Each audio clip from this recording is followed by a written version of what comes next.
मोरबे धरणग्रस्त नवी मुंबईचं पाणी रोखणार आहेत। उद्या पाणी पुरवठा बंद करण्याचा इशारा देण्यात आलाय। तर जमीन संपादित करताना दिलेली आश्वासनं पूर्ण न केल्यानं इथले जे धरणग्रस्त आहेत ते आक्रमक झालेत। मोरबे धरणग्रस्त नवी मुंबईकडे जाणारा पाणी पुरवठा बंद करणार आहेत। 27 जून पासून धरणग्रस्तांचं साखळी उपोषण सुरू आहे। तर आंदोलनाकडे पालिकेच्या कोणीही अधिकारी न फिरकल्यानं धरणग्रस्त आक्रमक झालेत। नवी मुंबईला पाणी पुरवठा करणाऱ्या चौक मोरबे धरणासाठी जमीन संपादित करताना शासनाने जी आश्वासनं दिली होती ती पाळली नाहीत असं म्हणत मोरबे धरण प्रकल्पग्रस्तांनी गेल्या 30 वर्षांपासून त्यांचा संघर्ष सुरू आहे। तर धरणग्रस्तांनी 27 जून पासून धरणासमोरील परिसरात साखळी उपोषण सुरू केलं आहे।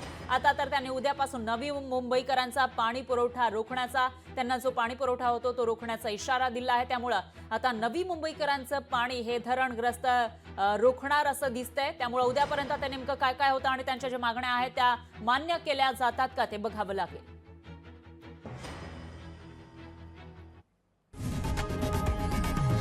लोकशाही मराठी ऐका, पहा, जागरूक रहा।